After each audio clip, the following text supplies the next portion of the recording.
I get a lot of people asking about the camera equipment that I use and what do I actually do to keep it all going in the cold. So there's a few things to it. So I'll just run through a few of the basics right now. And just as a general disclaimer, pretty much everything I do will void your camera warranty. I'm filming in pretty extreme conditions, well outside the camera specs, and I'm using a lot of non-standard parts to keep the cameras working. So proceed at your own risk if you want to follow any of my advice. So to start off with, just have the regular old plain power cable. So I'm going to just pop this outside the back door for a second while I carry on talking.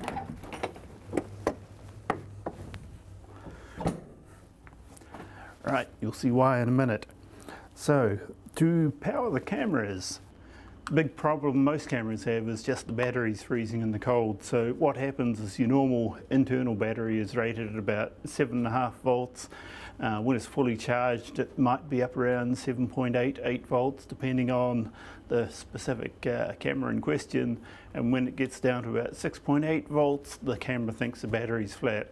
So what happens is the battery freezes and the voltage drops on the battery and the camera thinks it's flat, so it shuts down. The way I get around that to supply the constant power supply is to use an old battery or a fake battery to put inside the camera, and I've done some wiring inside it there with one of these simple little DC to DC converters. You get these on eBay for a couple of dollars each, and this will take anything from about 40 volts right down to about 9 volts and be able to convert it to a 7.5 volt supply that the camera needs to keep going.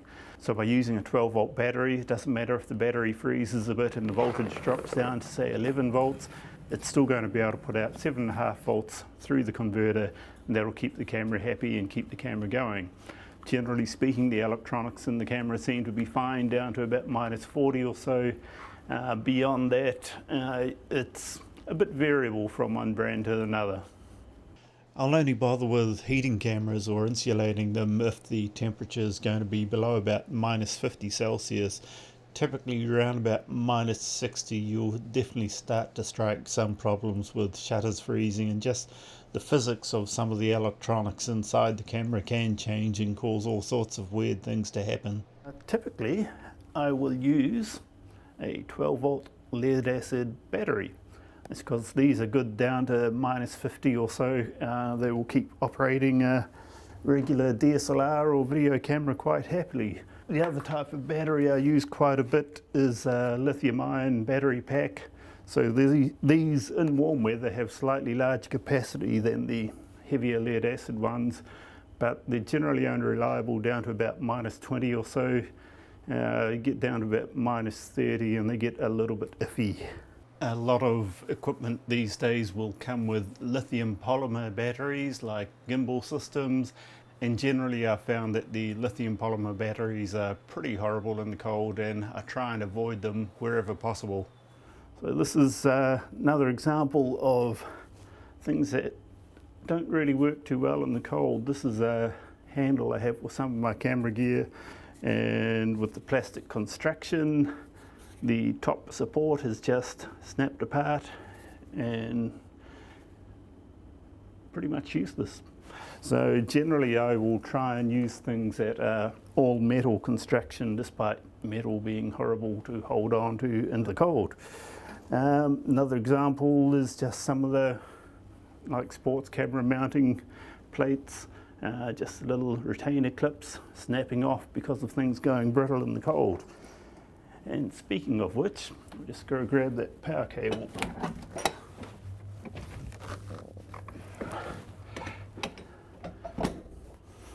So here's that cable, now nice and solid.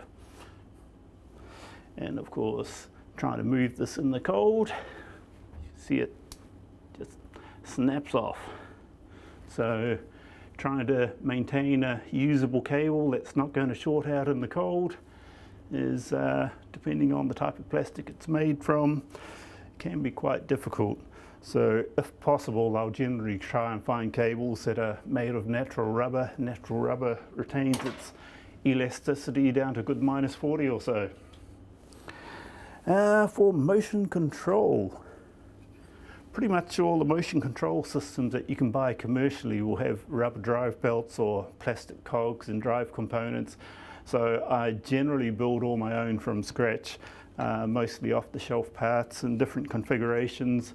So in this case, here we have just a little panning head that I can clip on top of a tripod, put the camera on top of that, and as you can see, it's all just solid metal gearing, direct drive straight off the motor, no extra parts, just nice and simple and rock solid. So it's just a straight DC motor, so the electronics are pretty simple, just a very basic speed controller. Simpler is better, basically, is what it boils down to. The more electronics and complicated stuff you put in there, the more likely you're going to have a failure. And of course, as most videographers will tell you, it pays to have a nice fluid head tripod in your kit so you can get those nice smooth panning shots.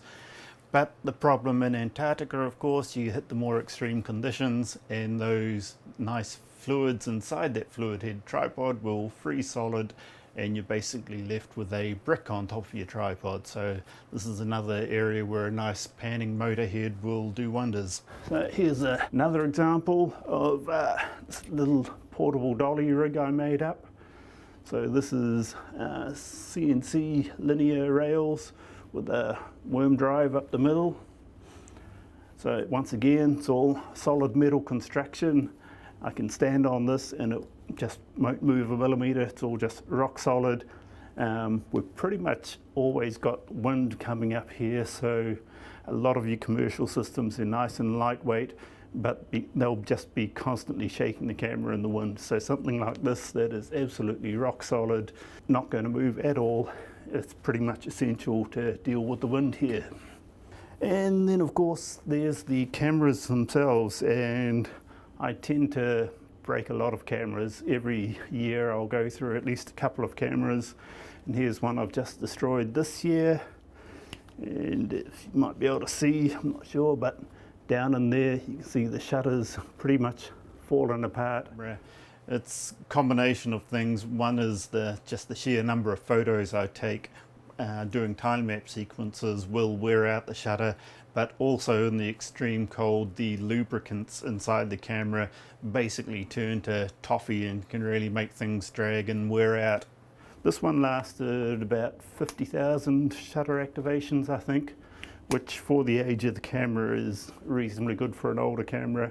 Most of the modern cameras you expect maybe 200,000 to 600,000 sort of shots before they'll start to fall apart. There's a lot of cameras these days that have the electronic shutter option, so do the time-lapse with electronic shutter and you're not going to wear out the shutter in the camera, so it's a pretty good option.